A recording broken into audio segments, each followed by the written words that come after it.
Hi. Hi. Hi. In this video, we're gonna talk about.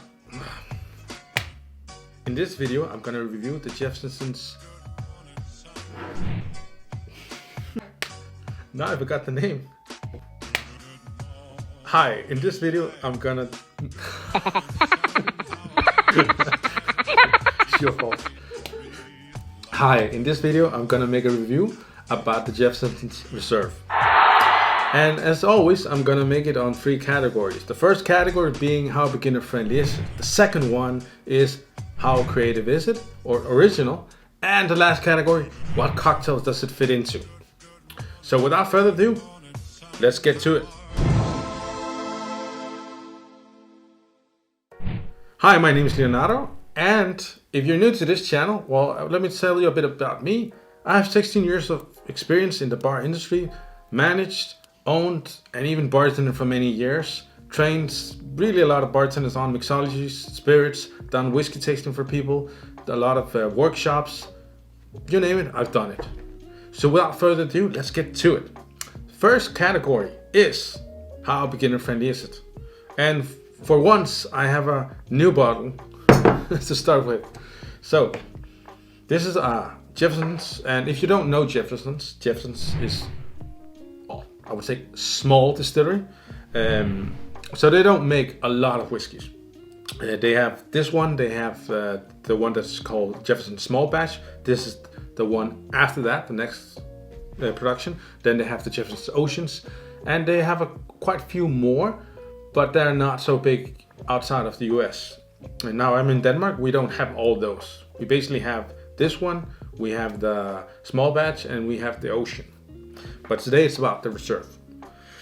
So one thing that makes Jefferson special is that I know that when they created this product, father and son by the way, when they created this, they were thinking, or because they were really knowledgeable about how whiskey was made in the US way back. So they tried to replicate that process. And without going too technical on this, basically they of course created their own style. And they work in small batches and that's it. And if you're new to that term, basically it means that you have, and now I'm simplifying things, if you have 4 batches, that means, 4 barrels, one here, one here, one here, one here, and we marry them, that means make one big batch, that's a small batch, basically, because it's only a selection of 4. It could be 8, it could be 16, there's no official number for this. So yeah, that was the small technical thing about Jefferson's. And their whiskeys, usually they're quite easy to drink. Now, price tag is a different thing. So let's get to it. It's really interesting because it on the nosing, it has a lot of things going on. You even get, I would say, first of all, you get a bit of orange, a bit of grapefruit. I have difficulties getting like the more spice notes, and also like a lot of sweetness. This is definitely on the side where you have more sweet bourbon, because you can have the more sour, more spicy. This is definitely not in that direction. It's more on the sweet side, but let's try it.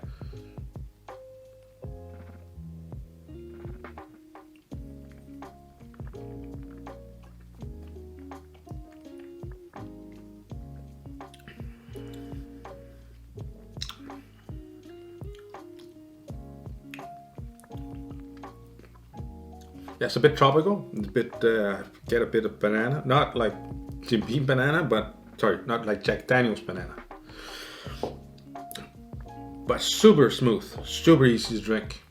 So, in the beginner friendly thing, I would give it an 8. And it's only because of the price tag. I know it's a bit more expensive. So, if we're talking about the small batch, I think the small batch would get higher score on that one. But here in Denmark, it's very expensive. But definitely, it's amazing. Now, there's no official numbers, but I know it's very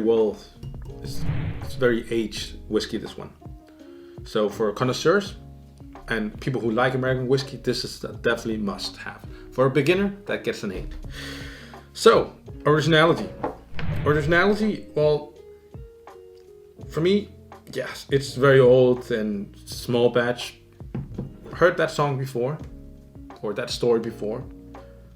The Ocean, that has way more like originality. This one is pretty mainstream for a small batch. Don't get me wrong. That for that reason, it gets a 7 in originality, and it's also due to the fact of the story of the distillery and all that. But it gets a 7 on basically this part. Now, what cocktail? That is a bit more a mystery here. I have an idea, but I'll first taste it the second time.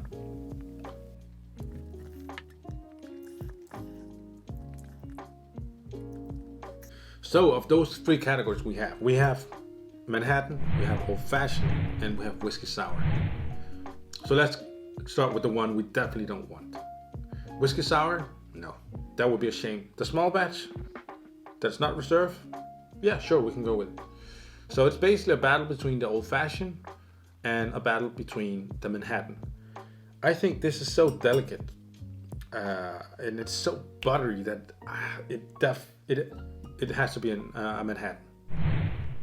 It's almost a shame because it's so amazing, and the danger with this one is that it's not overpowering. It's so mellow, it's so round, it's just so ready just for only dram that it's difficult to choose. But if I had to choose, if I really had to choose, I would have to choose a Manhattan, where I would have to tone down the other ingredients, so the bitters, but especially the sweet vermouth. So that's it. There you have it. You have the 3 categories already in line. So please, if you like this, please remember to subscribe. And actually, I almost forgot, of course, is it worth your money? Yes, it's definitely worth your money, because even if you're a beginner, don't mix it with Coke, of course. But even if you're a beginner, you can appreciate how easy it is to drink and to have a really good whiskey for the money. And of course, we have to say this. We have to say that with American whiskey, you usually have a tendency to have easy drinking whiskeys. And that is the truth. A lot of times I make people that are not whiskey drinkers start from the rum base. And from the rum base, I try to put them into like American whiskey, usually bourbon, because it's the easiest from rum. So yeah, remember to subscribe. And lastly, please let me know what is your favorite small batch, not Jefferson, but small batch whiskey. Without further ado, that's all for now. My name is Leonardo, and it was a pleasure to taste whiskey in your honor. Cheers.